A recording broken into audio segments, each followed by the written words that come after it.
Hello friends, नमस्कार। दी books में आपका स्वागत है। आई होप आप लोग अच्छे होंगे, पढ़ाई भी कर रहे हैं। फ्रेंड्स, आज यूपीपीसीएस मेंस का जो ऑप्शनल पेपर हुए थे उनमें ये हिस्ट्री का पेपर है। आइए हिस्ट्री ऑप्शन का फर्स्ट पेपर देखते हैं। पुरातात्विक अवशेष प्राचीन भारतीय इतिहास के पुनर्निर्माण के मूल्यवान स्रोत हैं।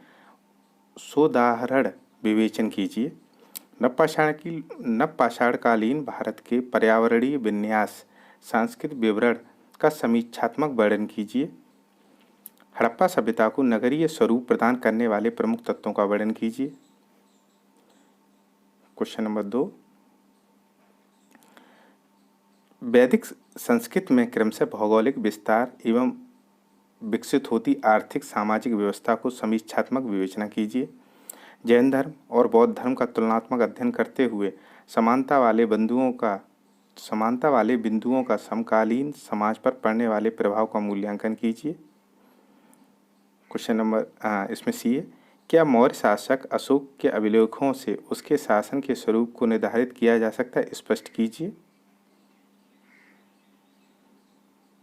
क्वेश्चन नंबर 3, गुप्त साम्राज्य के सुदृढ़ीकरण की दृष्टि से चंद्रगुप्त द्वितीय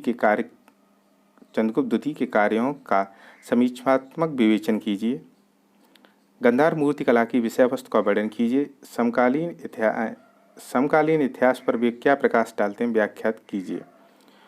चोल राज्य के अंतर्गत स्थापित स्थानीय स्वशासन प्रणाली के प्रकृति एवं स्वरूप का विवेचन कीजिए। क्वेश्चन नंबर 4,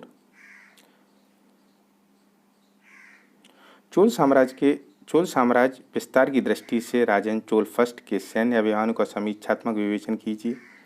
पूर्व मध्यकालीन उत्तर भारत में सामाजिक आर्थिक परिवर्तनों का सोदाहरण विवेचन कीजिए।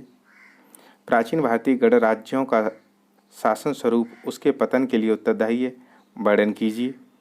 अब आते हैं सेक्शन बी पे। गयासुद्दीन बलबन का काल दिल्ली सुल्तनत के विस्तार का नहीं अपितु शुद्धिकरण का काल था। क्या आप सहमत हैं? विवेचन कीजिए।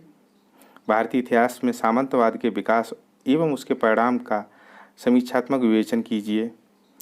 मामल्य शैली के विशेष संदर्भ में पल्लव वास्तुकला की प्रमुख विशेषताओं का वर्णन कीजिए। क्वेश्चन नंबर 6, अलबरूनी के विवरण का समाज एवं विज्ञान के विशेष संदर्भ में मूल्यांकन कीजिए। मुगल बादशाह औरंगजेब की धार्मिक नीति अंतर विरोधों से युक्त थी। इसके प्रभाव एवं परिणाम का समालोचनात्मक विवेचन कीजिए।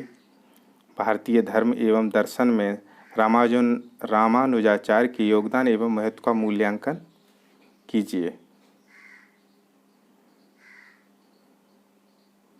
क्वेश्चन नंबर 7, वस्तुतः भक्ति आंदोलन लोक से संप्रेरित था।